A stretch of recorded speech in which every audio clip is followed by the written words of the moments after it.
ಈ ಒಂದು ಶ್ರೀಪೀಠದ ಶಕ್ತಿ ಎಂತಂದ್ರೆ ಅದರಲ್ಲಿ ಪರಮ ಪೂಜ್ಯರ ಚಾಲೆಂಜ್ ಕೊಟ್ಟು ತಗೊಂಡಿದ್ದಾರೆ. ಏನಂತಂದ್ರೆ 9 ಮಂದಿ ಹೆಣ್ಣು ಮಕ್ಕಳಾದ ಮೇಲೆ ಈಗ 15 ಗಂಡು ಮಗಾರ ಕತ್ತರಿಗಂತ ಚಾಲೆಂಜ್ ಕೊಡ್ತಾರೆ ಅವರು ಸಿದ್ಧ ಮಹಾರಾಜರು. ಇದು ಡಾಕ್ಟರ್ ಚಾಲೆಂಜ್. ಇದು ಈ ಕಲಿಯುಗದೊಳಗೆ ನಡೆದಿರ್ತಕ್ಕಂಥ ಇದು ನಿಜವಾದ ಸಿದ್ಧಾಂತ ಇದೆ. 9 ಮಕ್ಕಳು ಇಲ್ಲಿ ಕುಂತ ಹೆಣ್ಣು ಮಕ್ಕಳು ಮ್ಯಾಲ್ ಕುಂತ ನೋಡ್ರಿ ಗಂಡು ಮಗ ಅವರು ಸಿದ್ಧ ಮಹಾರಾಜರ ಕೃಪಾ ಆಶೀರ್ವಾದ. ಏನ್ ಚಾಲೆಂಜ್ ಡಾಕ್ಟರ್ಗೆ ಅಂತಂದ್ರೆ ಗಂಡು ಮಗ ಆಗ್ಲಿಲ್ಲ ಅಂತಂದ್ರೆ ಗಡ್ಡ ಬಿಡ್ತೇನೆ ಗುಡ್ಡ ಬಿಡ್ತೇನೆ ಅಂತೇಳಿ ಚಾಲೆಂಜ್ ಮಾಡಿರ್ತಕ್ಕಂಥ ಪರಮ ಪೂಜ್ಯರು ಈ ಕರ್ನಾಟಕದೊಳಗೆ ಮಹಾರಾಷ್ಟ್ರದೊಳಗೆ ಏಕೈಕ ನಾಡಿದ್ರೆ ಅದು ಅವಧೂತ ಸಿದ್ಧ ಮಹಾರಾಜರು ಬಂದಾದ್ಮೇಲೆ ನೋಡ್ರಿ ನೋಡ್ರಿ ಕುಟುಂಬ ನೋಡ್ರಿ ಇವಾಗ ಜೀವ ಇವೆ ಪವಾಡ ಅಂದ್ರಿವೆ. ಯಾವುದು ಸಾಧ್ಯವಾಗುವುದಿಲ್ಲ ಅಘಟಿತ ಘಟಯೇಶಿ ಅಘಟಿತವಾಗಿರ್ತಕ್ಕಂಥ ಘಟನೆಗಳನ್ನ ಮಾಡುವ ಶಕ್ತಿ ಸದ್ಗುರುನಾಥನಿಗಿರ್ತದೆ, ಒಬ್ಬ ತಪಸ್ವಿಗಿರ್ತದೆ. ಡಾಕ್ಟರು ಏನ್ ರಿಪೋರ್ಟ್ ಕೊಟ್ಟಿದ್ರು ಅಂತಂದ್ರೆ ಲಕ್ಷ ಕೊಡ್ರಿ. ಡಾಕ್ಟರ್ ಹೇಳಿದ್ರಂತೆ ನಿನಗ ಇನ್ನೂ ಒಂದು ಹೆಣ್ಣು ಮಗಳು ಹಾಕದಂತ ರಿಪೋರ್ಟ್ ಕೊಟ್ಟಿದ್ರಂತೆ. ಆದ್ರೆ ಅವಧೂತ ಸಿದ್ಧ ಮಹಾರಾಜರು ಚಾಲೆಂಜ್ ಕೊಟ್ಟು ಹೇಳಿದಂತ ನಮ್ಮಪ್ಪನ ಶಕ್ತಿ ಎಂತದ್ದು ತೋರಿಸ್ತೇನೆ ಅಂತ ಹೇಳಿ 9 ಹೆಣ್ಣು ಮಕ್ಕಳಾದ್ಮೇಲೆ ಗಂಡು ಮಗನ ಆಗ್ತದೆ ಅಂತ ಹೇಳಿ ಚಾಲೆಂಜ್ ಕೊಟ್ಟಂತೆ.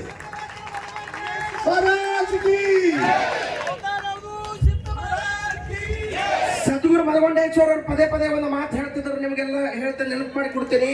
ಬ್ರಹ್ಮಕ ಲೇಖ ಸಾಧುಕ ಮೇಕ್ ಅಂತ ಬ್ರಹ್ಮ ಬರೆದಿರತಕ್ಕಂಥ ಹಣೆಬಾರವನ್ನು ಅದನ್ನ ಕಾಟ್ ಹೊಡೆದು ಮತ್ತೊಂದು ಹಣೆಬಾರ ಬರೆಯುವಂತ ತಾಕತ್ ಅದು ಯಾರಿಗದು ಅಂತ ಕೇಳಿದ್ರೆ ಒಬ್ಬ ಸಾಧುಗೂ ಒಬ್ಬ ಯೋಗಿಗೂ ಒಬ್ಬ ಗುರುವಿಗೆ ಐತತ್ತ. ಆ ಮಾತನ್ನು ಸಿದ್ಧ ಮಾಡಿರ್ತಕ್ಕಂಥವ್ರು ನಮ್ಮ ಅವಧೂತ ಸಿದ್ಧ ಅಪ್ಪಂಗಳು 9 ಹೆಣ್ಣಿನ ಮೇಲೆ ಒಂದು ಗಂಡನ್ನು ಕರುಣಿಸಿದ್ದಾರೆ ಅವರಿಗೆ, ಅಲವಾಳದ ಸದ್ಭಕ್ತರಿಗೆ. ಬಹಳ ಅದ್ಭುತವಾಗಿರ್ತಕ್ಕಂಥ ಅಸಾಧ್ಯವಾದದ್ದನ್ನ ಸಾಧ್ಯ ಮಾಡುವಂತ ಶಕ್ತಿ ಅದು ಎಲ್ಲರಿಗೂ ಇದ್ರೆ ಅದು ಸಿದ್ಧರ ತುಳಿಗಳಿಗೆ ಮೇಲೆ ಐತಿ. ತಲೆಗಿಟ್ಟುವರೆ ನೀವು ಅವರ ಆಶೀರ್ವಾದ ಪಡೆದು ಗಂಡಸ ಮಗನ ನಡೆದಿರ್ತಕ್ಕಂಥ ಆ ಮನೆತನವೇ ಧನ್ಯ. ಆ ಅಲವಾಳದ ಗ್ರಾಮಪ್ಪ ಅಂತಂದ್ರೆ ಸದ್ಗುರು ಮದಗೊಂಡೇಶ್ವರರು ಹೇಳ್ತಿದ್ರು, ಅಲವಾಳ ಇದು ಅಲವಾಳ ಏನು ಅಂತ ಕೇಳಿದ್ರೆ ನಾನು ತವರು ಮನಿ ಅಂತ ಜಮಖಂಡಿ ಭಾಗಕ್ಕೆ ಹೋದ ಮೇಲೆ ಅಲವಾಳ ನನ್ನ ತವರು ಮನಿ ಅಂತ ಸದ್ಗುರು ಮದಗೊಂಡೇಶ್ವರರು ಪದೇ ಪದೇ ಹೇಳ್ತಿದ್ರು. ಅಂತ ಅಲವಾಳದ ಸದ್ಭಕ್ತರಿಗೆ ಪರಮ ಪೂಜ್ಯರ ಆಶೀರ್ವಾದದಿಂದ ಗಂಡಸ ಮಗ ಹುಟ್ಟಿದ 9 ಹೆಣ್ಣಿನ ಮೇಲೆ ಅಂದ್ರೆ ಅದ್ಭುತ. ಇದು ನಮ್ಮ ಸಿದ್ಧಾಂತಿಗೆ ಒಳಗೆ ಅಮೋಕ್ಷರ ಪರಂಪರೆ ಒಳಗ ಸದ್ಗುರು ಮದಗೊಂಡೇಶ್ವರರ ಚರಿತ್ರೆ ಒಳಗ ಹೆಚ್ಚಿಗೆ ಒಂದೊಂದು ಪವಾಡಗಳಿಂತ ಆಗಿದಾವ. ಅದೇ ನಿಟ್ಟಿನೊಳಗ ಅದೇ ಹೆಚ್ಚಿನಲ್ಲಿ ಹೆಚ್ಚಿಟ್ಟಿರ್ತಕ್ಕಂಥ ನಮ್ಮ ಅಭಿನವ ಚಿತ್ರರತ್ನ ಅವಧೂತ ಸಿದ್ದೇಶ್ವರ ಅಪ್ಪಂಗಳ ಅವರ ಪವಾಡಗಳು, ಅವರ ಲೀಲೆಗಳು, ಈ ಭಂಡಾರದ ಮಹಿಮೆ, ಈ ಪುಣ್ಯಭೂಮಿಯ ಈ ಕ್ಷೇತ್ರದ ಮಹಿಮೆ ಹೀಗೆ ಉತ್ತರೋತ್ತರವಾಗಿ ಬೆಳೆಯುವಂತಹ ಶಕ್ತಿ ಸದ್ಗುರು ಮದಗೊಂಡೇಶ್ವರರು ಕರುಣಿಸಿದ್ದಾರೆ. ಇನ್ನೂ ಹೆಚ್ಚಿಗೆ ಕರುಣಿಸಲಿ ಅಂತ ಅವರಲ್ಲಿ ಪ್ರಾರ್ಥನೆ ಮಾಡಿಕೊಳ್ತಾ ಇದ್ದೇವೆ. ಇನ್ನೊಂದು ವಿಶೇಷವಾಗಿರ್ತಕ್ಕಂಥ ಪವಾಡ ನೋಡ್ರಿ, ಮಹಾತ್ಮರಲ್ಲಿ ಎಲ್ಲ ತಿಳಿದಿಲ್ಲ. ಯಾಕೆ ಗಟ್ಟಿಯಾಗಿ ನಂಬಿರ್ತಕ್ಕಂಥ ನಮ್ಮ ಸದಾಶಿವ ಅಲಗೂರವರು ಅವ್ರ ಮನೆಯೊಳಗ 25 ಸೇರ ಜೋಳದ ಹಿಟ್ಟಿನ ರೊಟ್ಟಿ ಮಾಡಿದ್ದಾರೆ. 5 ದಿವಸದಿಂದ ತಿಂದ್ರ 1100 ರೊಟ್ಟಿಗಳನ್ನ ಈ ಪುಣ್ಯ ಕ್ಷೇತ್ರಕ್ಕೆ ಕಟ್ಕೊಂಡು ಬಂದಾರಂದ್ರೆ ಈ ಸಿದ್ಧರ ಶಕ್ತಿ ಅಂತ ಅಂತಿರಬಾರ್ದು. ಅಲ್ಲ, ಅನ್ನದ ಕನಕನಗಳಲ್ಲಿ ಪ್ರತಿಯೊಂದು ವಸ್ತುವಿನಲ್ಲಿ ಸದ್ಗುರುನಾಥ ಹಕ್ಕು ಅನ್ನಪೂರ್ಣೇಶ್ವರಿಯಾಗಿ ರಕ್ಷಣೆಯನ್ನು ಮಾಡ್ತಾನೆ.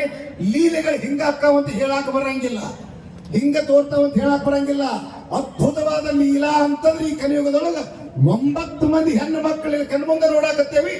ಅಪ್ಪನ ಆಶೀರ್ವಾದ ಗಂಡು ಮಗನ ನೋಡಾಕತ್ತೇವೆ ಅಂದ್ರೆ ಇದು ನಿಜವಾದ ಪಾವರ್. ಇದು ಒಂದು ಗುರುವಿನಲ್ಲಿರ್ತಕ್ಕಂಥ ಪಾವರ್.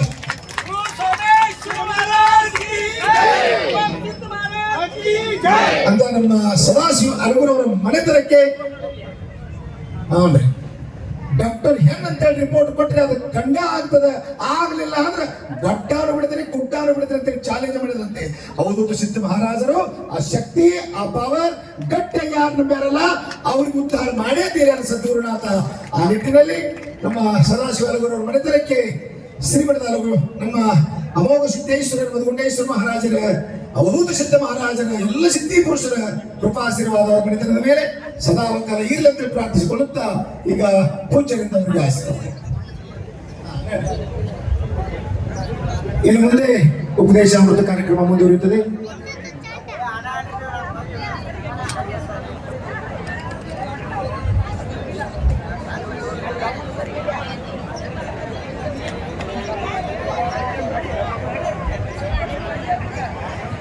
ಇವತ್ತಿನ ಈ ನಮ್ಮ ಮಂಗಲಮಯ ಕಾರ್ಯಕ್ರಮಕ್ಕೆ ಆಗಮಿಸಿ